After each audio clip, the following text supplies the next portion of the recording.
Assalamualaikum warahmatullahi wabarakatuh. Salam fisika. Jumpa lagi bersama saya, Marta Rita Eka Prastiarini. Pada kesempatan kali ini, kita akan membahas dan mempelajari materi hukum Newton tentang gerak. Baiklah anak-anakku, tujuan pembelajaran kali ini, nanti yang pertama adalah kalian mampu menjelaskan tentang sifat kelembaban suatu benda. Kemudian yang kedua, diharapkan nanti kalian mampu mengaplikasikan persamaan hukum 1 Newton, 2 Newton, dan hukum 3 Newton dalam menyelesaikan persoalan atau permasalahan dalam kehidupan sehari-hari. Baiklah, sebelum kita lanjut ke materi, alangkah baiknya kalian mengenal terlebih dahulu siapa ilmuwan fisika yang mempelajari tentang hukum Newton. Ya, benar sekali. Kita mengenal beliau sebagai seorang ilmuwan fisika yang bernama Sir Isaac Newton. Pada abad ke-17, beliaulah yang pertama kali mempelajari tentang hukum Newton.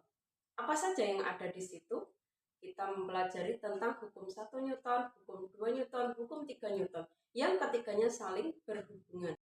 Baiklah anak-anak, kita akan mempelajari tentang hukum 1 Newton. Dalam hukum 1 Newton menyatakan bahwa benda yang diam akan tetap diam dan benda yang bergerak akan tetap bergerak dalam kecepatan tetap dan lurus jika tidak ada gaya yang mengenainya.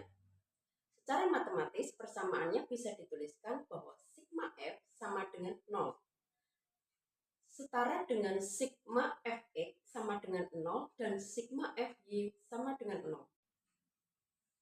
Contohnya, mobil yang bergerak di jalan raya dengan kecepatan tetap akan berhenti ketika mobil itu remnya diinjak.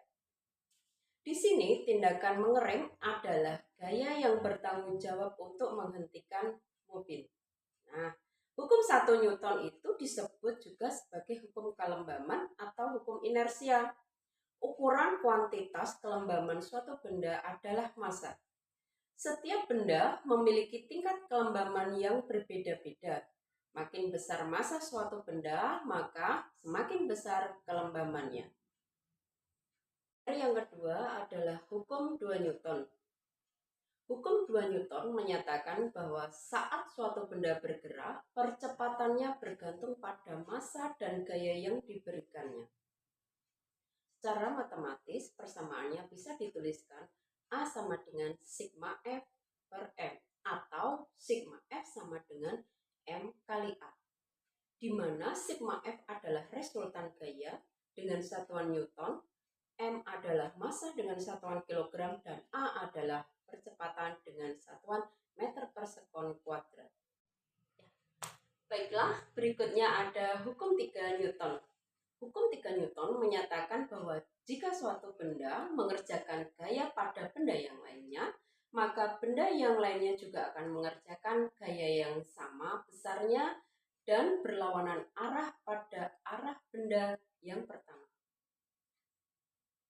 Hukum 3 Newton disebut juga sebagai hukum aksi-reaksi. Secara matematis, persamaannya bisa dituliskan bahwa F aksi sama dengan min F reaksi. Contohnya, ketika kita berdiri di permukaan bumi, kita akan merasakan gaya gravitasi. Berat badan kita adalah aksinya dan bumi memberikan reaksinya kepada kita. Baiklah, setelah mempelajari 3 hukum Newton tersebut, marilah kita mempelajari soal dari hukum 2 Newton. Sebuah resultan gaya sebesar 30 Newton bekerja pada sebuah benda bermassa 6 kg. Tentukan besar percepatan yang dialami oleh benda dalam satuan meter per sekon kuadrat. Nah, penyelesaiannya kita menggunakan persamaan hukum 2 Newton. A sama dengan sigma F dibagi dengan M sama dengan 30 Newton dibagi dengan 6 kg sama dengan 5 meter per sekon kuadrat. Jadi percepatan yang dialami oleh benda tersebut adalah 5 meter per sekon kuadrat. Demikianlah materi yang dapat saya sampaikan. Semoga bermanfaat. Terima kasih atas perhatiannya. Wassalamualaikum warahmatullahi wabarakatuh.